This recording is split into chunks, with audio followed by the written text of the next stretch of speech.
Vocês foram direto do DSM, você já sacou que era uma coisa de DSM e foi para lá? Ou o grupo chegou a fazer um debate antes, teve alguma ação prévia? Não, na hora que você julgou o tema, eu já lembrei do DSM e acabou que a gente nem procurou em outros lugares, não. Ficamos só nele mesmo. Certo. Para esse trabalho que eu mandei para vocês, a principal fonte é o DSM. Então, vocês fizeram certo, né? Então, todos foram para outros caminhos, mas quem diz que existe transtorno explosivo intermitente é o DSM. Até aí, beleza, vocês fizeram bem. Por que eu escolhi o transtorno explosivo intermitente? Por dois motivos, um bom e um ruim. O primeiro motivo bom dele é que é muito curto, muito fácil de entender o que é um transtorno explosivo intermitente. Alguém tem dúvida sobre o que é um transtorno explosivo intermitente? Fácil. Você tem ali uma questão temporal, né? Então, assim, esse critério A, ele é muito importante, você tem que bater o critério A. Aí ele vai falar a questão do tempo, né?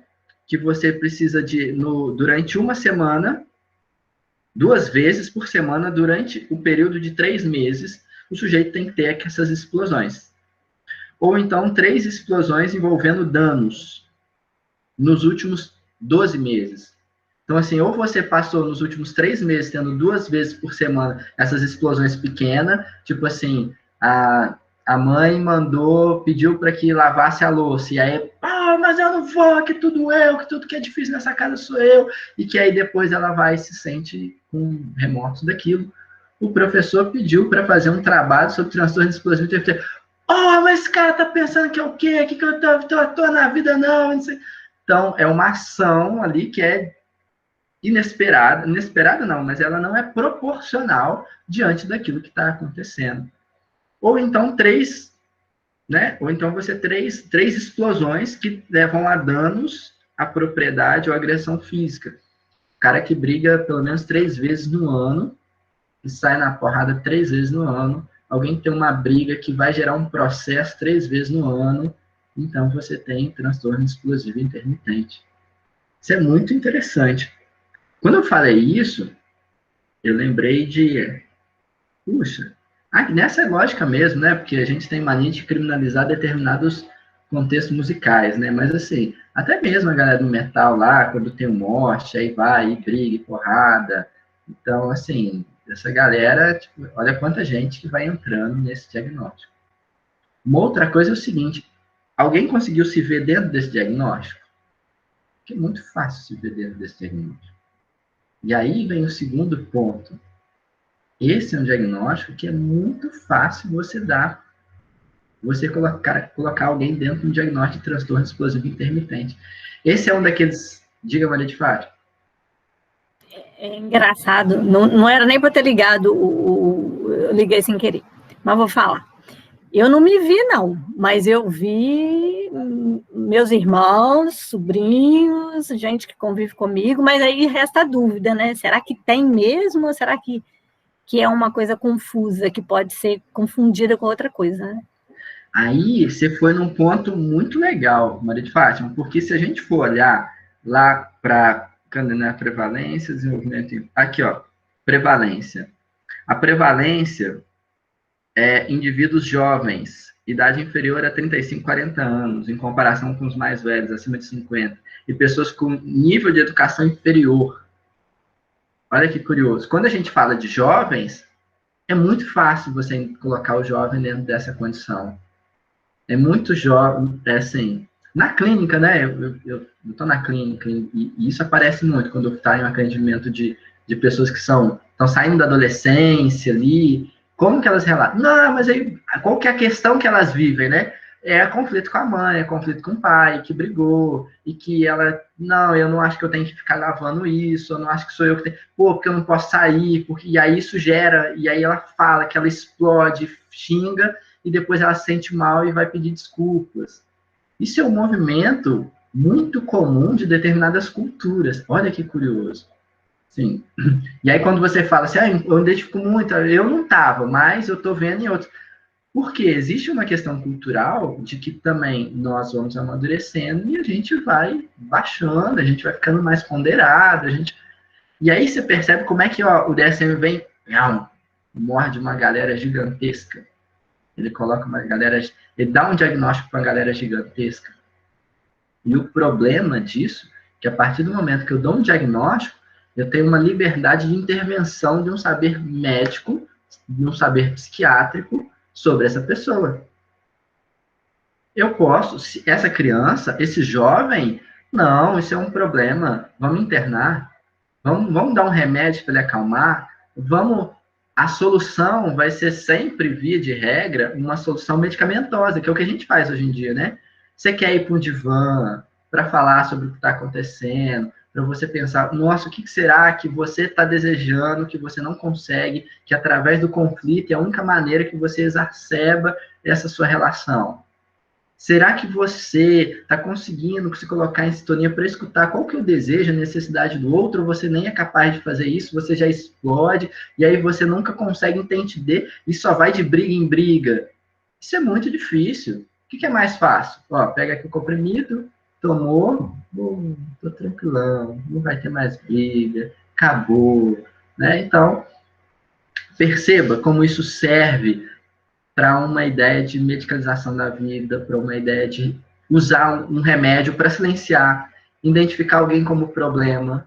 Isso gira o mundo, isso dá muito dinheiro. Então, assim, os 2 pontos que eu escolhi, esse transtorno, foi justamente porque ele é curto, o DSM inteiro, ele não é uma ferramenta difícil de se aprender a usar. Vocês viram, isso daqui vocês conseguem aprender a mexer e identificar. Só que ele tem esse problema, tem alguns critérios aqui que são absurdos e para vocês terem ideia dessa coisa do absurdo, por exemplo, quando você tem a perda de um familiar, é o que a gente fala passa por um luto, né? Você fica enlutado, você perde uma pessoa querida, você vai ficar triste, você vai ficar desanimado, você não vai se alimentar como normalmente, sua disposição para exercícios físicos vai diminuir, tudo isso vai passar por você. Isso é natural, até que depois você retoma a sua energia, você toca a sua vida de volta. A gente tem a depressão, que ela seria esse estágio onde o sujeito não sai dessa tristeza.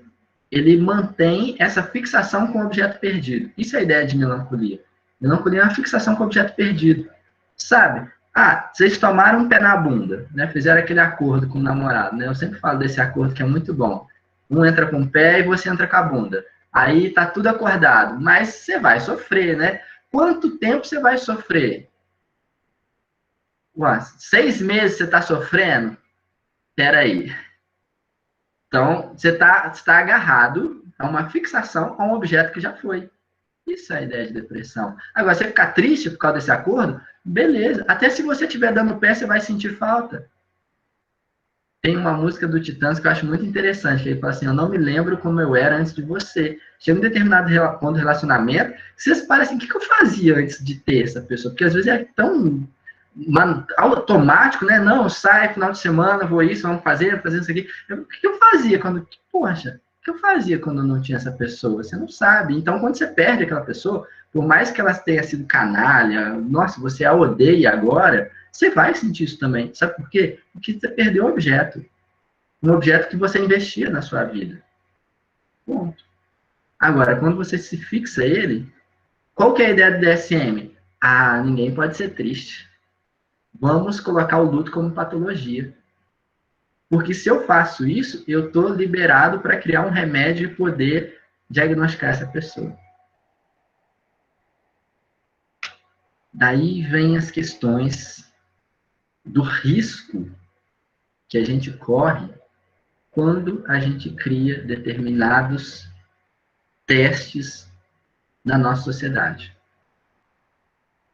A ideia de você diagnosticar é muito sério. Lembra que eu falei com vocês na nossa aula inicial? Eu falei assim, quando você estiver discutindo em casa, cuidado, porque se vocês virarem e falarem assim, essa mulher é louca, pode ser que acreditem e que pensem se devem internar, se devem dar um remédio para ela. A nossa fala, ela tem um peso muito grande. Aí eu pergunto para eu pedi para que vocês aplicassem, tentassem aplicar esse teste com alguém, né? Fazer uma aplicação. Vocês conseguiram fazer essa aplicação? Conseguiram. Alguém ficou chocado com isso? Se teve algum problema de alguém ficar... Vocês deram feedback para essa pessoa? Como é que foi essa aplicação? Fala para mim.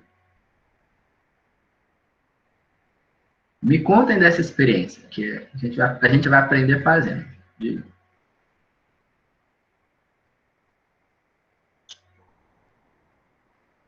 Não precisa dar nome, viu? Não precisa falar assim, apliquei com o meu namorado, meu filho. Não, só fala como aplicou, como é que foi, que foi essa experiência. Oi, professor, é a Angélica. Oi, Angélica, pode falar.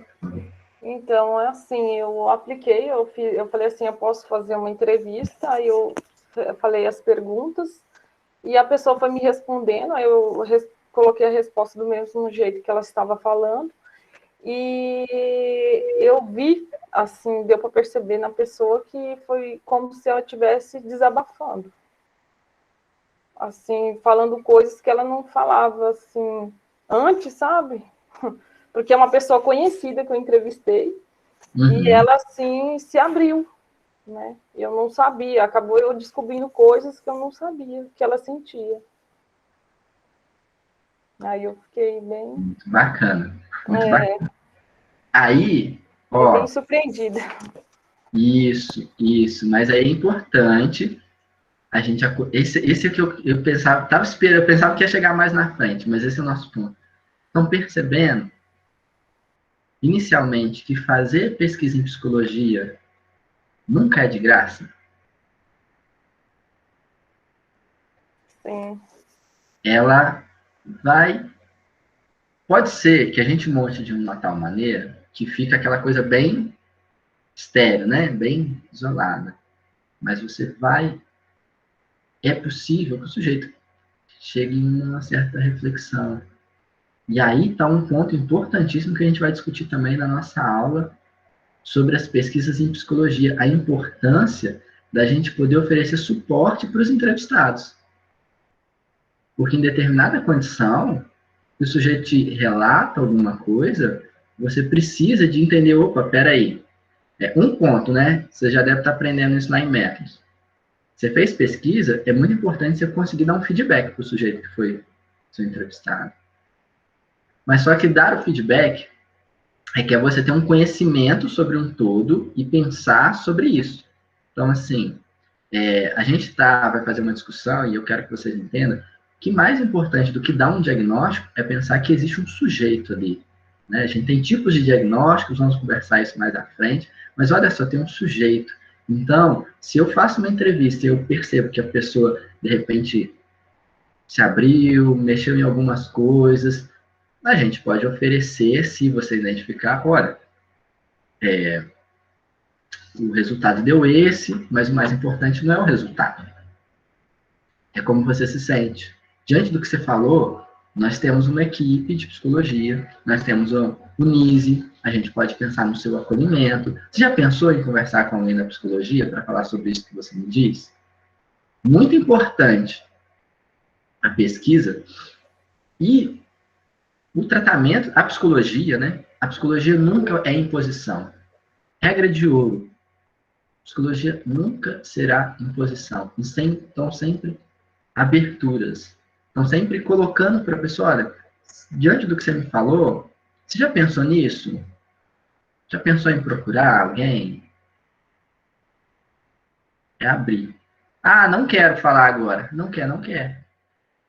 Não, porque minha mãe, Bruno, nossa, você tem que ver minha mãe. Não, a minha mãe é ela que tinha que estar fazendo terapia aqui, não eu. Não era eu que tinha que estar na análise, era que tinha que ser ela.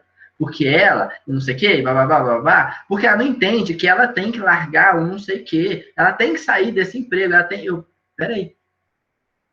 Quem quer sair do emprego, você ou ela?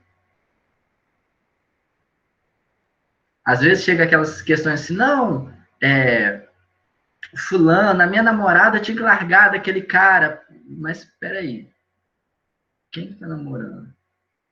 Que coisa é essa? né? Cada um vai no seu tempo, cada um vai na sua hora. Então, a importância da gente oferecer, não é impor, oferecer diante das questões dos sujeitos. Eu estou falando, para além disso, do que a Angélica está trazendo, de uma forma geral.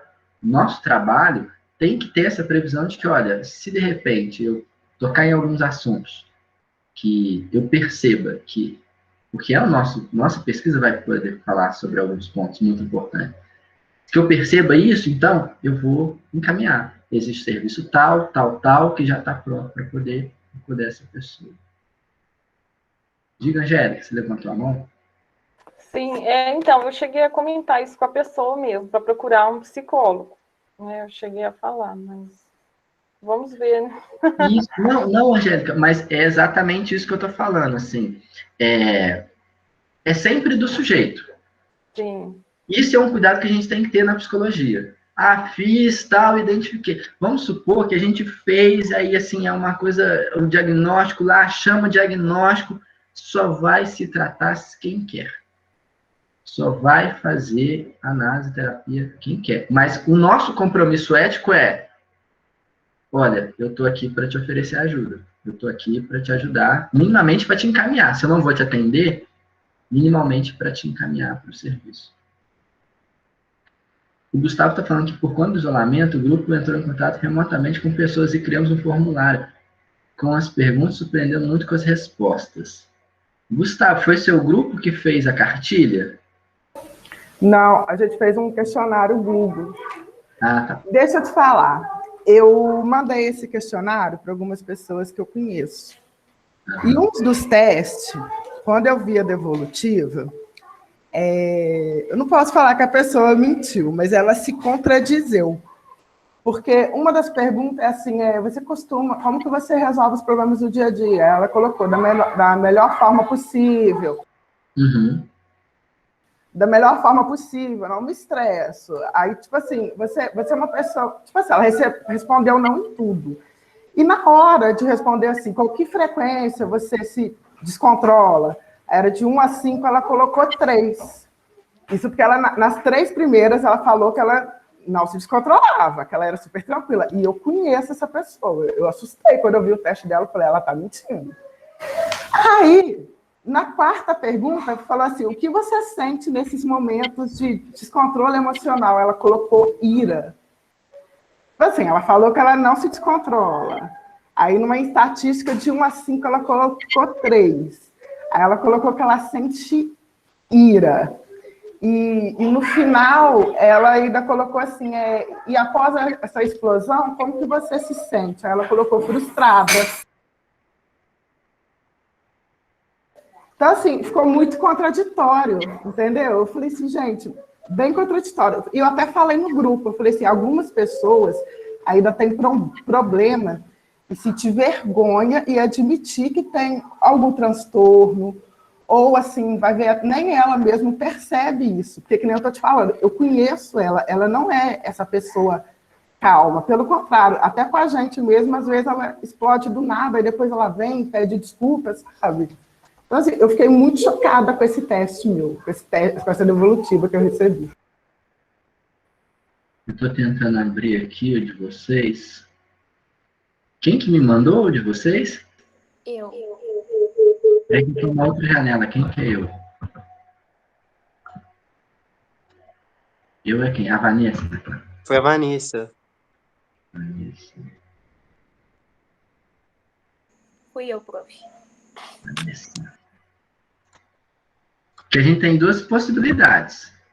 Uma delas é que talvez o seu questionário possa ter dado margem para esse erro ser na construção do nosso questionário. Na abordagem. Isso, na forma como a gente constrói ele. Ó, o de vocês... O de vocês ficou bem completo. Então, olha só, as suas primeiras perguntas, vou compartilhar aqui, claro.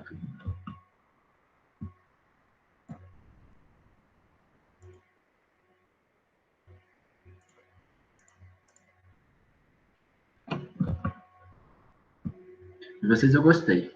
Assim, no que diz respeito a amplitude ali do trabalho, ele ficou legal. Ó, como você lida com as questões da vida cotidiana? Esse daqui eu até marquei. Você fez como o Google Formulário. Na hora que eu vi essa pergunta, eu coloquei assim, o que será que são questões da vida cotidiana? As relações. As relações. Isso que eu vi com o som aqui, aí da eco. Então, professor, a gente, principalmente eu, pensei na questão das relações com os familiares, com as pessoas do trabalho e com esses problemas que podem ocorrer nesses meios onde a gente está. A gente decidiu colocar essa pergunta como a primeira... Desculpa, Vanessa, desculpa. Vou te parar aqui porque... Desculpa. Até aqui você foi precisa. Era isso que tinha que estar lá. Sacou? Como você lida com as questões da... Aí, se você foi perfeito, você falou assim, ó, no trabalho, nos relacionamentos, aí poderia colocar a escola e falar assim, quando há um impasse. E aí seria a ideia de impasse. Impasse, a gente poderia pensar em outra palavra, mas por que impasse? Porque impasse não é necessariamente conflito, não é briga. Bom, gente, eu acho que esse caso a gente precisa internar. Eu acho que não é caso de internação. Como é que eu vou resolver? Como que você lida quando há esse impasse? Percebe? Isso que você me falou agora está claro. Agora ficou claro. Agora, quando você me pergunta sobre as questões cotidianas, tipo assim, como é que eu lido com o quê? Se eu cozinho com óleo de aveia, se eu óleo de canola, se eu gosto de frito de... Não. Aí, desculpa, eu te interrompi só porque você tinha sido perfeito ali, para não deixar passar. Você quer só deixar a Vanessa continuar? Porque eu acabei interrompendo ela, por favor. Né? É para eu continuar falando? Por favor, você não tinha falado? Aí só para poder continuar com a explicação. Então, a gente decidiu colocar essa pergunta como a primeira, justamente para a pessoa ser levada a uma autoanálise, para ela primeiro se olhar. E uma das primeiras coisas que a gente percebe, né, principalmente nesse questionário que teve perguntas e respostas contraditórias, é que às vezes as pessoas acham que elas têm um controle da vida delas e da mente delas, do corpo delas, muito bom, né? Aí vai passando as perguntas, vai vendo e a pessoa vê. Realmente, não era isso. Foi o que eu pensei de primeira. Sim, vai ser um outro ponto muito interessante que a gente vai se questionar, o seguinte. Ah, professor, mas eu montei esse questionário e a pessoa mentiu para mim. Eu volto a repetir a frase do Cazuza. Mentiras sinceras me interessam. Se é isso que ela está acreditando, não tem problema. Deixa ela falar. Eu não tenho que intervir. Opa, eu te conheço. Não é. Não. Deixa falar. Ela vai falar o que ela quer. E aí, o que é interessante? Para a gente pensar no nosso questionário. Quando a gente começa a pesquisa, uma das primeiras coisas quando a gente vai aplicar uma questão é o piloto. O que é o piloto? É meio isso que a gente fez. Eu vou aplicar e depois eu volto para ver quais são os possíveis erros ou possíveis contradições que eu tenho no meu questionário. E isso seria a ideia do piloto. Gustavo, você tinha levantado a mão? Você quer falar? Ô, Bruno, eu ia dizer que ao enviar o questionário para as pessoas, duas me contestaram da primeira pergunta. Aí, depois da terceira, a quarta, a quinta, eu fui explicando o que realmente queria dizer. Eu fui falando que eram empecilhos que apareciam no dia a dia. Conflitos com familiares, colegas de trabalho, faculdade. Nossa, mas gerou muita dúvida mesmo a pergunta. E só depois eu fui parar para pensar, poxa, podia ser várias coisas mesmo. Exato. Por isso que a gente aplica piloto. É justamente nessa lógica. Por quê? Não tem pesquisa perfeita e você, até que você aplique, você não foi capaz de saber como que aquilo vai se dar na prática. Então, qual que é a ideia do piloto? Ah, eu quero fazer uma pesquisa com 100 pessoas. Em vez de você mandar direto para 100, peraí, eu vou mandar para 5 e vou ver o que elas vão achar. Depois dessas 5, eu vejo se eu preciso consertar alguma coisa e eu mando para os demais. E aí, a Muito gente bom. pode pensar também em qual que seria a melhor opção para aplicar isso. Será que seria um questionário auto-aplicável? Ou será que seria uma entrevista que eu estivesse frente a frente com essa pessoa? Onde ela falasse e eu pudesse desdobrar a partir daquilo que ela fala. Isso seria uma entrevista semi-estruturada.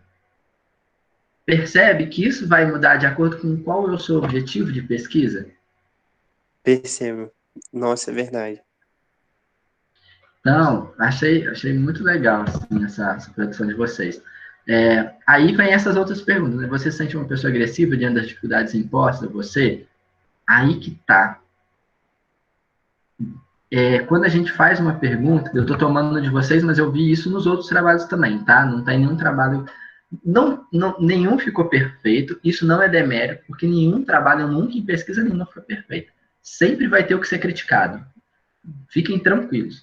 Vocês vão virar doutores e vai ter pontos para serem criticados. E aqui a gente está nesse aprendizado. O que é muito importante na pergunta?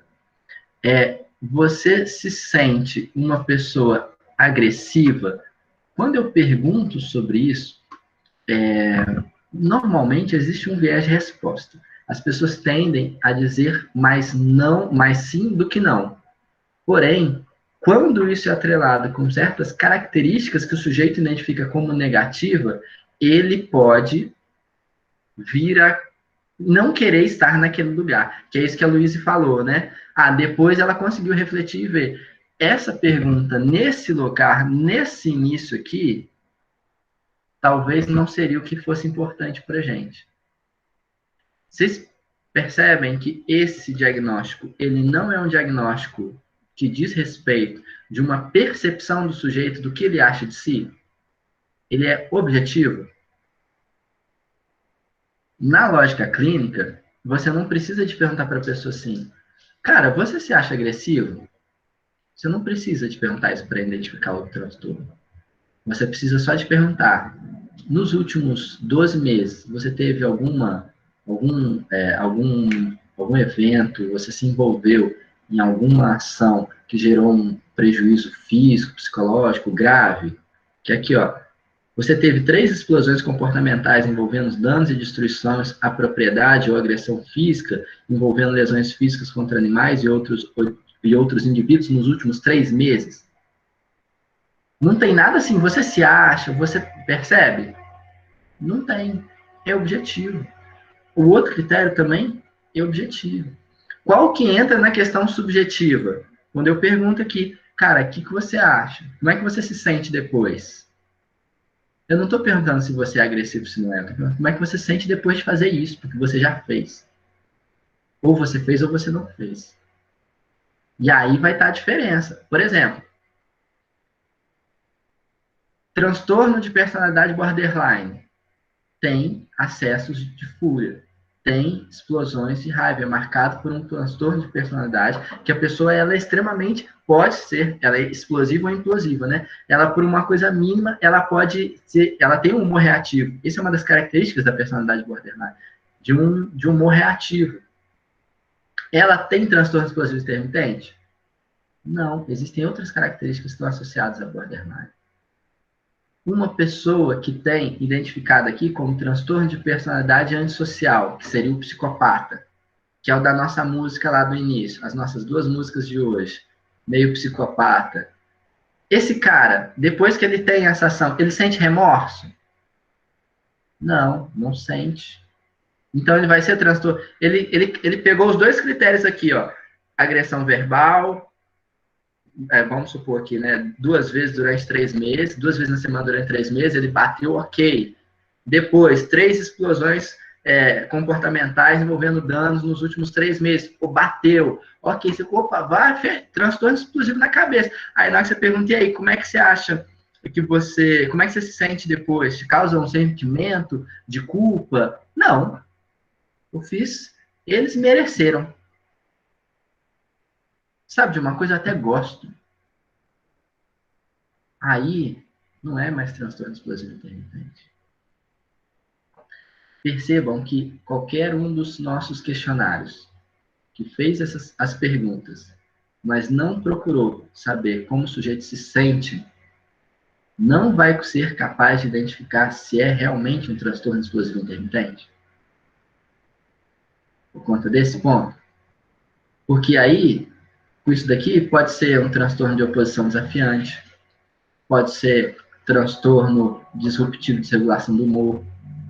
O TDAH também tem uma relação de agressividade. Vários diagnósticos no DSM, eles têm essa reação. E aqui eu vou para o ponto número 2, que é aquela pergunta que foi a Evelyn, né, que fez lá, que eu tive que ficar bancando, né? Sim, para a gente fazer uma pesquisa, temos que ter muito conhecimento sobre aquilo que a gente está fazendo. A maior parte dos questionários não dá base suficiente para fechar um diagnóstico. Porque ele tem que estar ligado tanto nos critérios do que é transtorno explosivo intermitente, como daquilo que não é. Vocês estão vendo que na hora de pesquisar, eu posso estar com tanta vontade de achar o que é, que eu não me procuro identificar o que não é. E aí eu vou lá, mundo diagnóstico para a pessoa. Aqui, ó, deixa eu ver, quantas frequências, passar, explosão, blá, blá, blá, blá. Vários de vocês não perguntaram qual a idade do sujeito. E se vocês forem ver, entre os critérios diagnósticos, por exemplo, o transtorno disruptivo de regulação do humor, ele é muito parecido com o transtorno explosivo intermitente. Só que o transtorno disruptivo explosivo, a criança com idade entre 6 e 18 anos não pode receber o transtorno explosivo intermitente.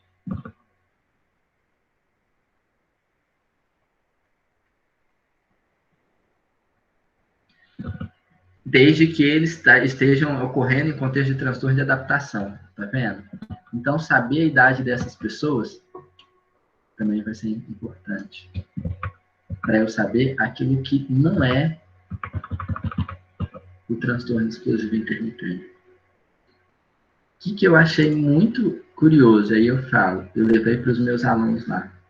Embora isso, com alguns acertos, poucos acertos, aqui teve grupos que fizeram poucas perguntas. Isso foi muito curioso. Os grupos que têm um número maior de integrantes conseguiram fazer os questionários mais completos. Vocês trabalham melhor em conjunto. Não sei qual foi a lógica de vocês, se vocês dividiram e começaram, ó, você fica com essa parte, você lê essa parte, aí vamos conversar. Se fizeram isso, fizeram muito bem. Os grupos que estavam sozinhos tiveram mais dificuldade. Eu vi que os grupos que tinham poucas pessoas, faltava mais perguntas. Então, assim, não quer... Às vezes eu mando vocês fazer trabalho em grupo, vocês falam assim, ai, professor, mas eu não gosto de trabalhar em equipe, eu não gosto, que não sei o quê, eu quero fazer sozinho e tal. Só que a psicologia, enquanto profissão, vocês não vão trabalhar sozinho, mas nem na clínica. Nem se você falar assim, vou abrir meu consultório aqui, não vai trabalhar sozinho, porque o tratamento não vai ser só com você, vai ter um psiquiatra, vai ter uma outra área de saber, uma fisioterapia, vai ter outras áreas de saber que vão dialogar conosco, que a gente vai precisar trabalhar em equipe. A psicologia, ela tem um limite daquilo que ela alcança. Ela não consegue resolver tudo. Se todo mundo for para análise, o mundo não fica melhor, não. Não resolveu todos os problemas, não. Não adianta fazer o bolsa análise, que isso não é questão. A gente precisa da psicologia, mas precisa dos outros saberes também. Por isso, é muito importante trabalhar em equipe. Vocês vão conseguir fazer mais, vocês vão se abranger, vocês vão conseguir resolver mais coisas.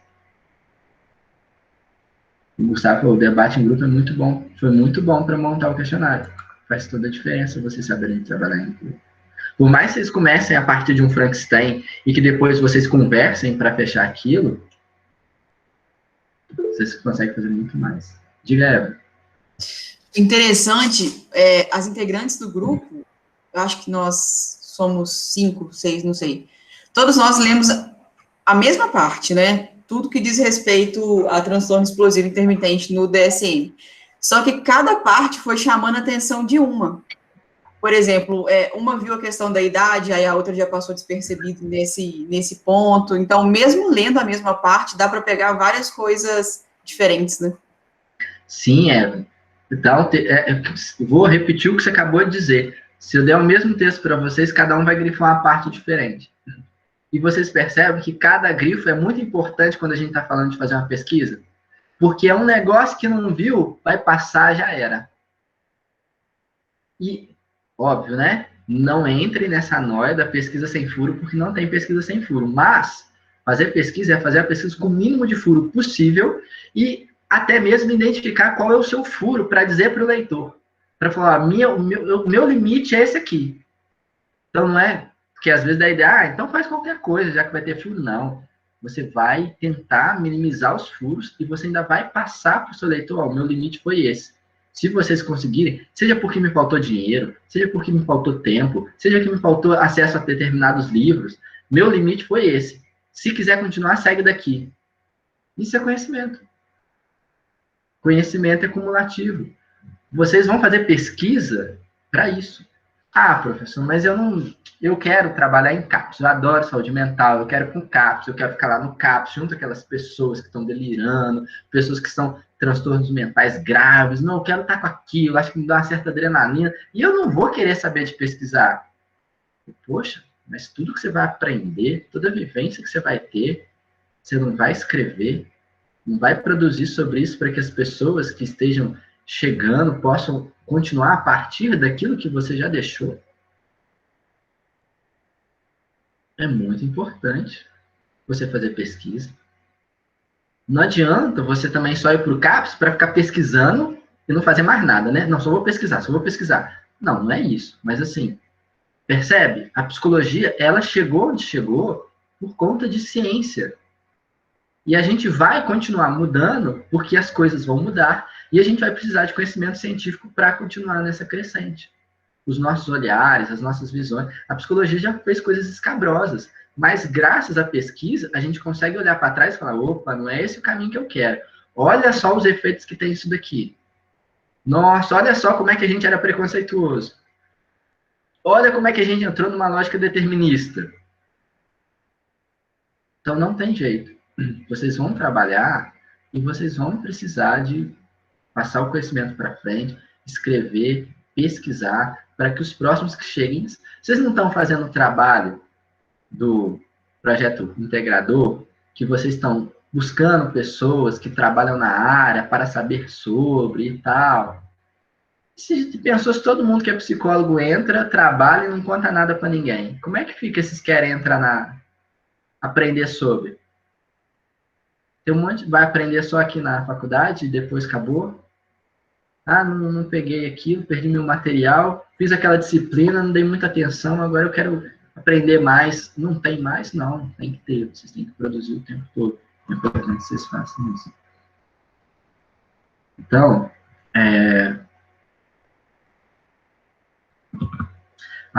eu esqueci. Depois eu vou passar essa pergunta aqui para o final. Já falamos, então, sobre... eu não escutei todos, né? Sobre a aplicação de vocês, é sempre muito importante que a gente dê um feedback para essas pessoas. E volto com esse ponto de que o diagnóstico do DSM, ele é só um tipo de diagnóstico. A gente tem outros modelos de pensar o diagnóstico. Ele é pautado numa lógica médica. Isso aí que vocês viram. Causas e consequências, né? Determinadas fenômenos, determinadas ações. O DSM, o DSM, ele só está preocupado com como a pessoa se sente. Não é porque ele quer saber a experiência subjetiva. Não, é porque ele é muito direto. Ele quer, assim, você sente remorso ou não, porque isso vai ser importante para eu identificar se é um diagnóstico ou se é outro. Bruno, todas as linhas da psicologia clínica utilizam o DSM? Não. Não. Na verdade, o DSM ele é um manual diagnóstico estatístico americano. Então, essas estatísticas aqui são todas americanas. E ele vem para tentar unificar e padronizar um discurso quando estivermos falando sobre saúde mental. A gente vai ter algumas discussões lá em psicopatologia, se eu ainda estiver sendo professor de vocês lá, que a gente fala justamente sobre esses tópicos, assim. Para vocês terem uma ideia, teve uma pesquisa que foi feita com psiquiatras ingleses e psiquiatras americanos. Eles pegaram vários pacientes e eles gravaram aqueles pacientes, o relato daqueles pacientes, e depois eles exforam para esses psiquiatras. Eram americanos e ingleses. Tipo assim, culturalmente, não tão distante, né? Se fosse, por exemplo, francês e brasileiro, era americano e inglês. E os diagnósticos nunca batiam. Cada um chamava de uma coisa. Tem um estudo, que é o estudo de Russell, ele fez o seguinte. Eu adoro falar isso lá em psicopatologia, vocês vão lembrar de eu contando essa história para vocês lá. Que ele chegou, ele pegou 12 pessoas, falou assim, vocês vão para a porta de um hospital psiquiátrico e vocês vão falar 3 mentiras. Que vocês escutam uma voz, na verdade uma que é tripla, né? Uma mentira que se desdobra em 3 pontos. A única mentira que vocês vão contar é a seguinte, vocês estão escutando uma voz, e essa voz diz oco, vazio e tunt. Tunt é tipo que vai tunt, uma batida, né? Pum. Então, essas são as 3 coisas que vocês vão falar. Vocês vão para a porta do hospital psiquiátrico e vão falar só isso. Essa é a única mentira. Do resto, pode falar tudo é verdade. Não mente. Não mente, não esconde nada. Aí eles foram para a porta do hospital. Resultado, todos os 12 foram internados. Cada um com um diagnóstico diferente. Vocês estão dando risada, né? Aí, quando eles foram internados, eles não pararam o estudo. Eles continuaram. E aí eles ficavam anotando, porque pesquisador vai anotando, né? Tá anotando ali tudo que está acontecendo. Uma imersão antropológica. Aí, eles estão lá dentro, os internos. Então, assim, vocês não são loucos, não. Vocês não são que nem a gente. Vocês são diferentes da gente. Não, vocês não são igual a gente. Vocês são diferentes. E os médicos não notavam a diferença. Passado um tempo, o Russell saiu e falou assim, eu mandei essas pessoas aqui, é uma pesquisa, e vocês admitiram, dentro de um hospital psiquiátrico, pessoas que não tinham problemas de saúde mental. Vocês não sabem identificar um falso positivo de um diagnóstico de saúde mental. A psiquiatria ficou naquela vergonha, tipo assim, olha só, vocês não sabem diagnosticar, não existe um discurso comum. E mais, ele mostra uma tendência que era daquela época, vocês vão ter muitos discursos sobre a deshospitalização, a luta antimanicomial, porque qualquer coisa que era estranha, a gente jogava no manicômio. Teve filho muito cedo, vai para o manicômio. Mãe solteira não vai para o manicômio. Esse fulano aqui, que ele não quer trabalhar, meio estranho, vai para o manicômio.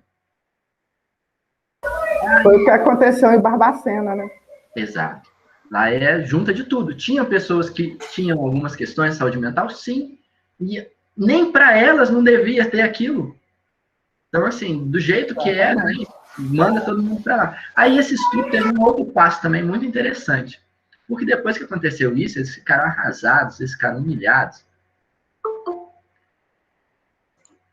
E aí teve um dono de um hospital psiquiátrico, né, que falou assim, olha, você acha que você é muito bom, mas aqui no hospital é todo mundo muito bem treinado, muito qualificado. Se você mandar de novo aqui, eu vou identificar todos os seus falsos positivos e vou te devolver. Aí ele falou assim, eu aceito o desafio. Então, você espera aí dentro dos próximos 3 meses e você me fala o resultado. Beleza. Bateu 3 meses, vê ele falando aqui, tá aqui, os seus falsos positivos são esse aqui, esse aqui, esse aqui, esse aqui. Achei esse daqui. Aí ele falou assim, eu não mandei ninguém. Então, desmoralizou de tudo quanto é jeito a psiquiatria, estava muito complicado. E aí, você não tinha esse diálogo único.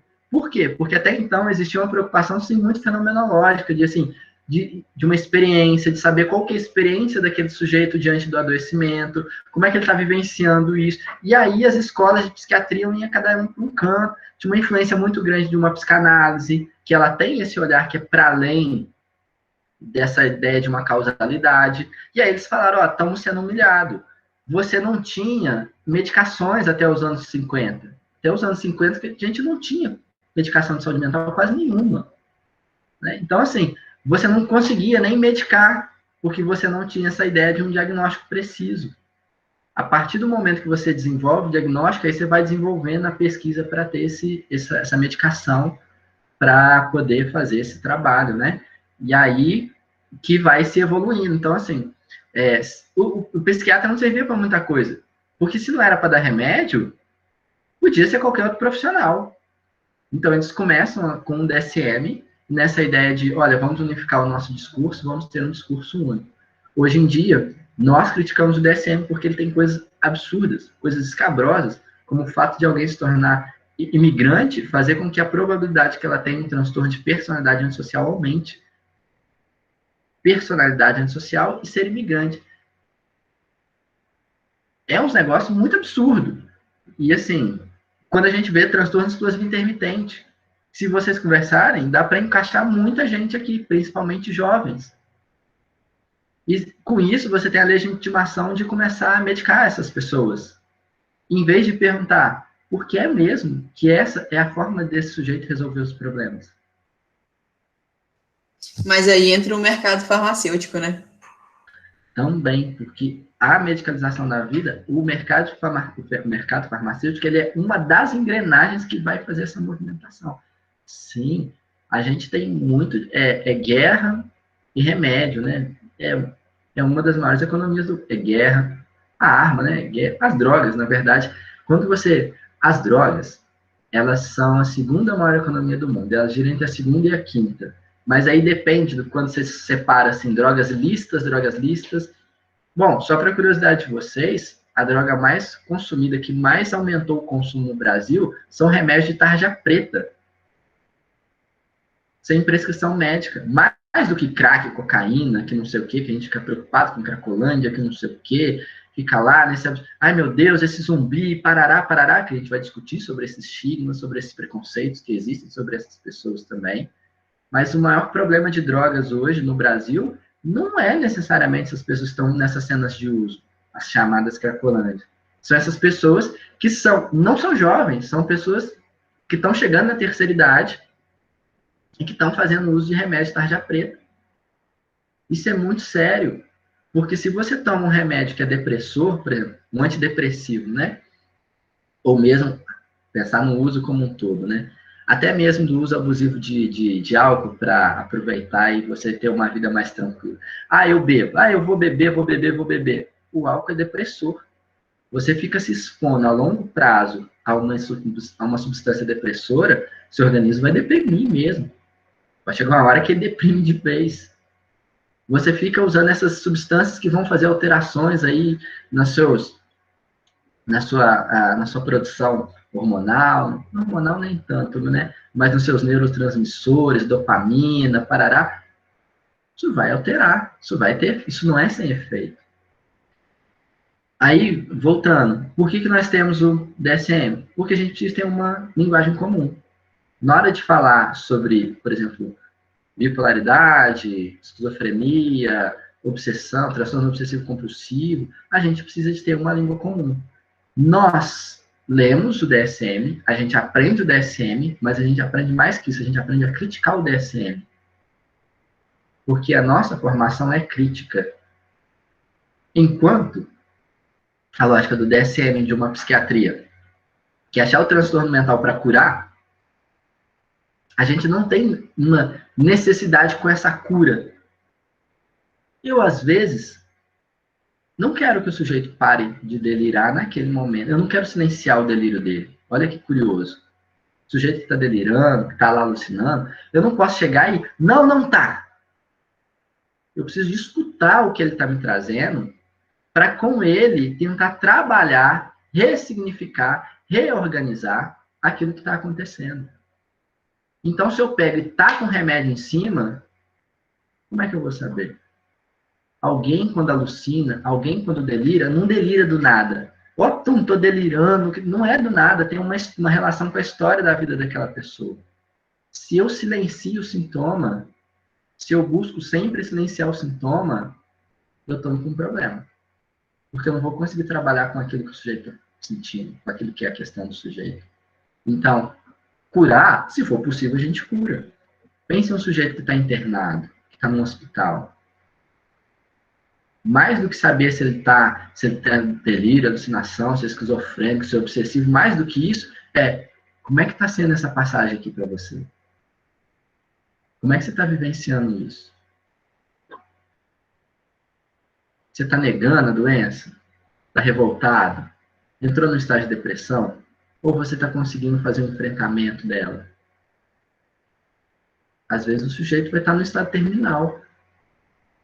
E a gente não vai estar lá para tirar a doença dele nessa lógica de uma psicossomática. Olha, se ele fizer processos mentais, esse câncer vai evoluir. Não, não vai. Mas como é que ele está para fazer esse atravessamento, para ele viver esses últimos dias da vida dele? Eu posso gerar um conforto para ele nesse momento? Que não necessariamente é tirar esse câncer? Posso. Posso escutar. Posso ajudar ele a pensar nas coisas que ele ainda quer fazer. Porque ele ainda não morreu. Então percebe como que a nossa ideia... E aí, tudo isso, para a gente discutir, quando a gente faz um questionário como esse, mais importante do que o diagnóstico é pensar que a psicologia ela vai para além da patologização. Quando eu patologizo, qual que é o caminho que eu sigo? Você tem problema, não tem? Então, vamos supor, dentro dessa sala, tem alguém aqui que tem um transtorno que vai impactar na aprendizagem. Aí eu vou tirar ela da sala de aula e vou cuidar dela. Na nossa sociedade, tem uma pessoa que usa álcool de forma abusiva. Eu vou tirar ele do meio da sociedade e vou agir sobre ele. Tá. Mas o que será que leva essa pessoa a fazer esse uso abusivo? Lá, eu tirei ele da sociedade. Lá onde ele está não tem álcool, não entra droga, beleza. Ele vai passar mal, vai ter essa coisa da abstinência, vai passar, e aí não tem droga. Beleza. Quando ele voltar, a sociedade mudou? Aquele boteco que tinha lá na rua, fechou?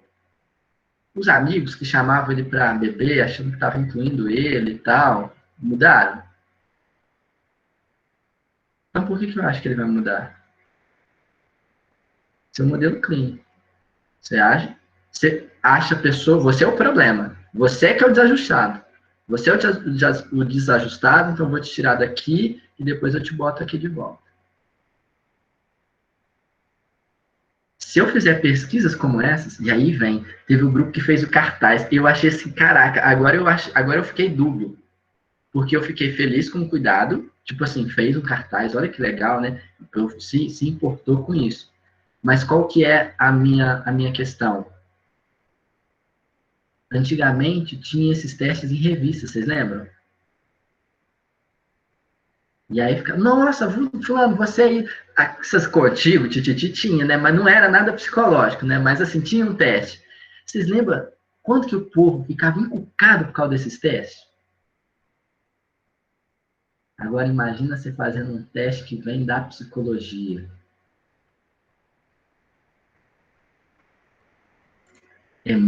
Olha, fazer pesquisa é muito delicado. Pesquisa da psicologia é muito delicada.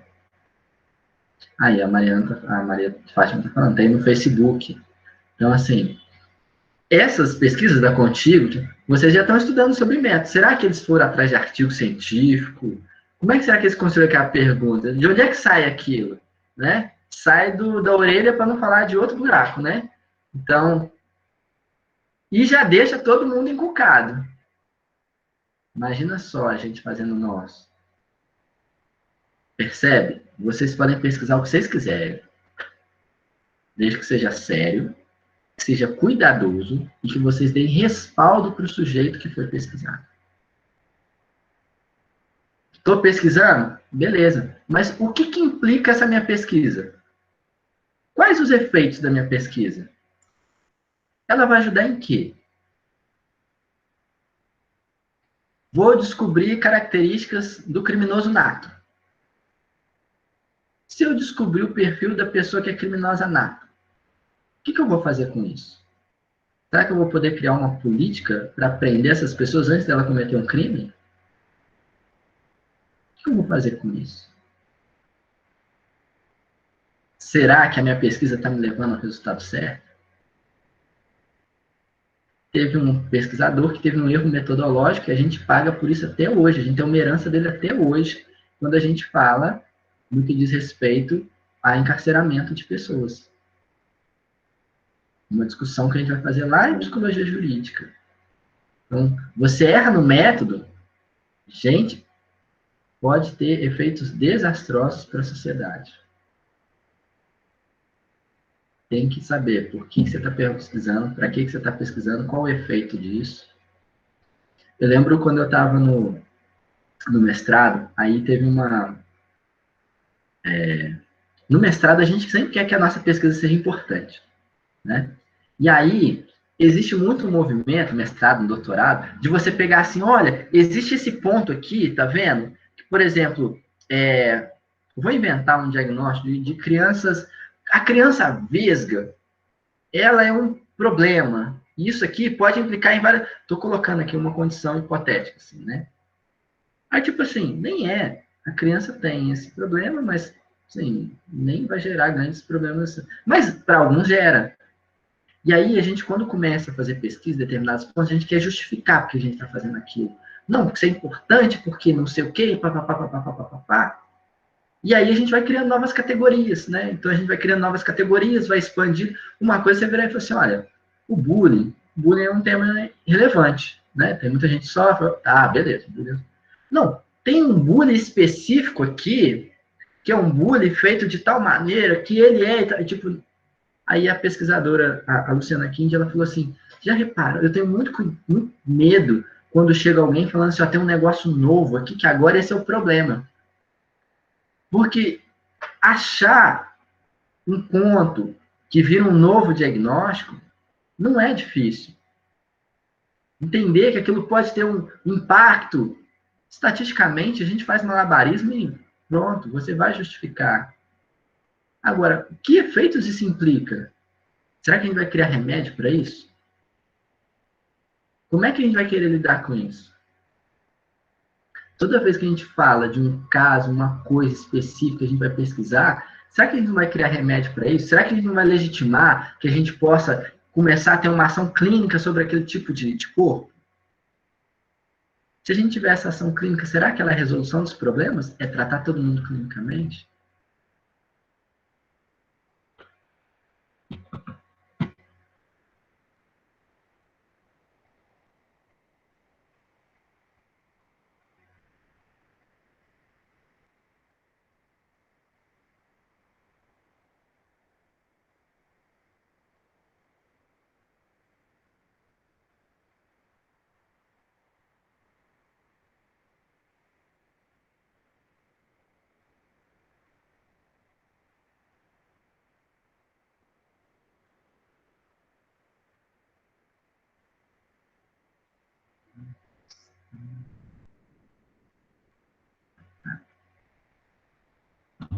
Beleza.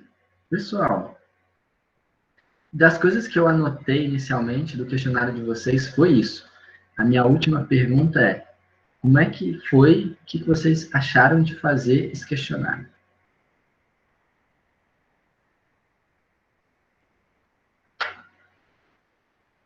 Tinha que ter perguntado antes, agora tá todo mundo murcho assim de expor, né? Então, Bruno, Sou faladeira, né, gente? Desculpa aí. Eu agradeço. É o seguinte, eu achei difícil brincar de ser psicóloga, entendeu? Porque o que acontece?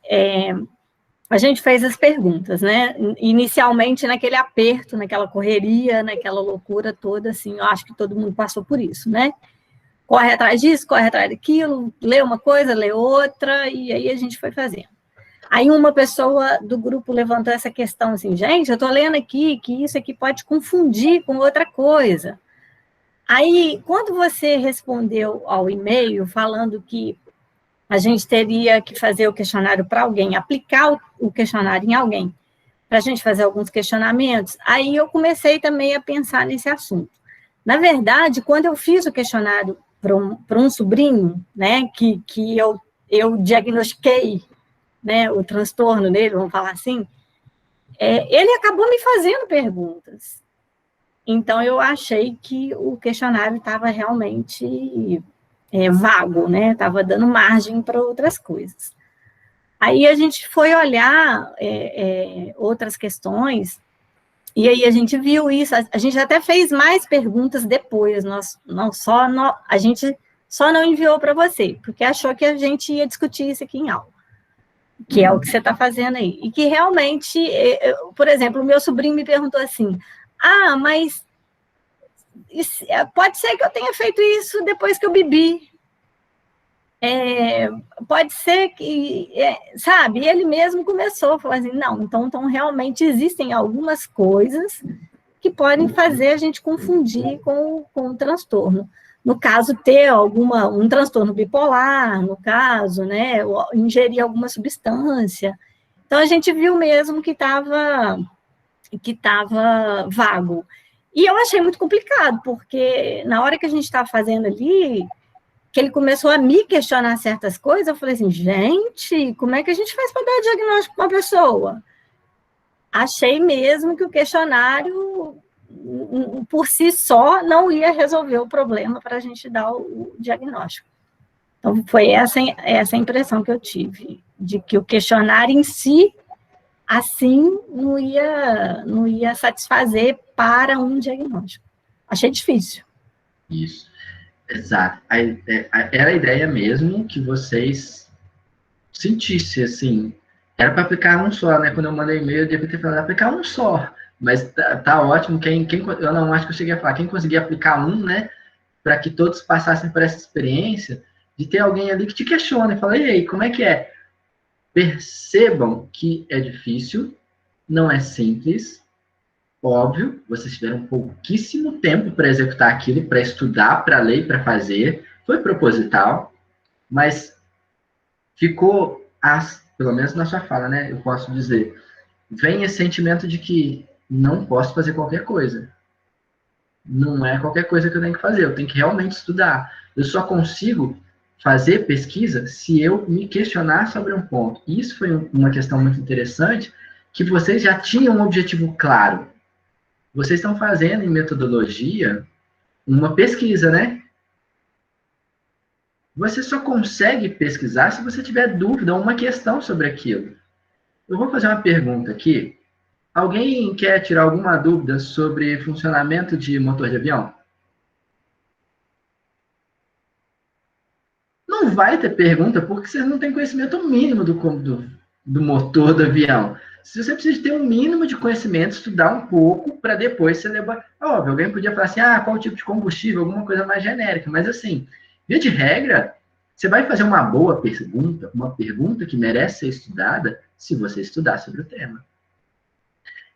O que eu pedi para vocês fazerem era essa ideia de ir para ter agora, tudo que eu for falar, e aproveitem isso para as aulas que vocês estão tendo em metodologia. Tudo isso que eu estou falando, já vão pensando nas pesquisas que vocês estão fazendo. Sabe, lá em Método, qual que é o objeto de pesquisa de vocês? Os objetivos. A que fim ele se propõe? O que será que isso pode impactar na sociedade? Através desse questionáriozinho, eu quero que vocês já comecem a se perguntar sobre isso. A Letícia Ferraz também disse que se achou muito complicado.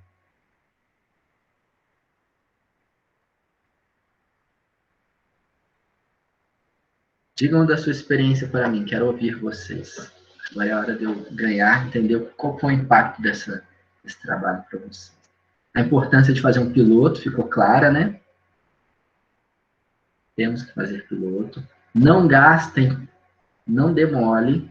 Se você, de repente, aplicar piloto, você vai precisar de fazer, para muita gente, pode ser que a alteração que você tem que fazer no questionário seja tão grande que você tem que jogar aquelas pesquisas fora.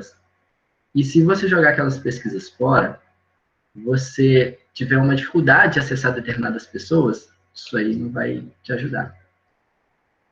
Vamos supor que a sua pesquisa é com usuário de crack, de repente é difícil você chegar até um usuário de crack, você joga 10 pesquisas de usuário de crack fora, vai ter impacto. Diga, Eva. O que eu achei interessante é, o primeiro, a parte que você falou de ter o conhecimento, né? Se a gente tivesse, sei lá, um mês para estudar sobre o transtorno e amarrar tudo que precisa para fazer esse questionário. A outra coisa é que é impossível dar um diagnóstico em um dia, né, transformando para sessões, assim, eu acredito que seja impossível dar um diagnóstico em 1, 2, 3 sessões, até porque quando a gente vai responder questionários assim, às vezes dá uma dúvida do que eu sou para o que eu quero ser, né? Então, demora um tempo aí para conseguir pegar todas as questões e dar um diagnóstico final, né? Então, Evelyn, veja que curioso. Para o DSM não é assim. Para o DSM você faz o diagnóstico de uma vez. Para as demais linhas da psicologia, a gente tem muito mais cuidado. A gente não sai dando diagnóstico de primeira.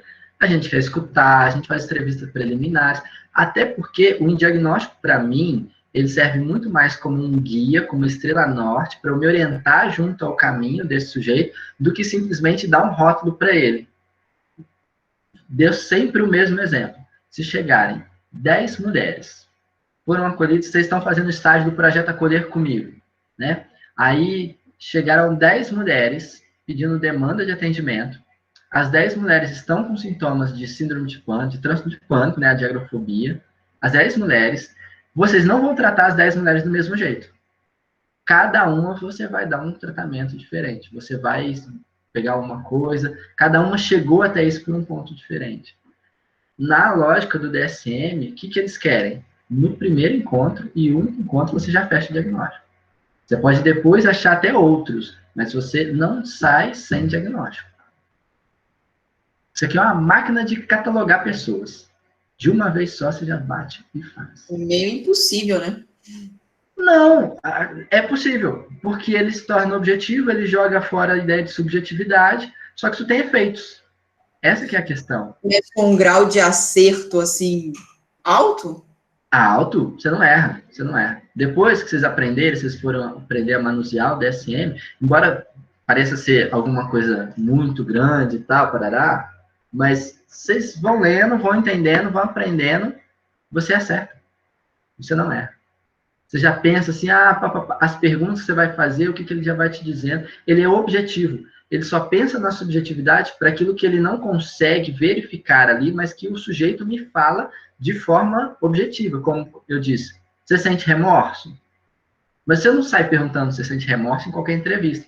Vai depender do tipo de tratamento, de pessoa que você está lidando. Você começa, qual que é a sua demanda? Você vê até aqui, ela começa. Aí você já vai formulando hipótese. Aí você já vai para as perguntas que vão estar dentro do seu diagnóstico e você fecha. É sempre uma relação também de tempo, de frequência, dessas determinadas características, e aí você fecha o diagnóstico. Extremamente criticável, eu acho extremamente criticável. Mas dá para fazer e dá para ter um grau de acerto grande. Até porque, assim, quem vai no psiquiatra? O psiquiatra não fica mandando você voltar 2, 3 vezes. Ele vai na primeira e já sabe te dar o remédio. E nós, se sairmos de lá sem o remédio, vamos achar que não é bom. Se você for no médico e ele não te der o remédio, você vai achar que é bom. Esse cara não é bom. Esse cara aí não presta, não. Nós compramos muito essa lógica de medicalização da vida. Você ir no médico, está com diarreia, e ela não te passar um remedinho, nada. Não, você vai agora comer frutas, bebe bastante água, fica em repouso. Blá, blá. Você tá sacanagem que eu saí de casa para mandar eu beber água. A gente está introjetado já nessa cultura.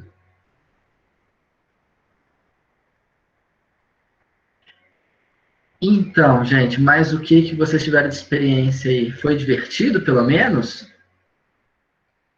O aprendizado vem da crise, né? Tem alguém que gosta de emoção, que achou legal fazer.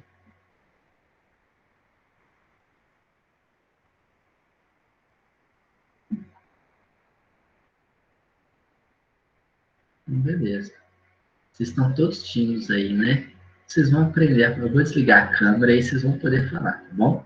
Desligar aqui. Aí vocês não falam nada.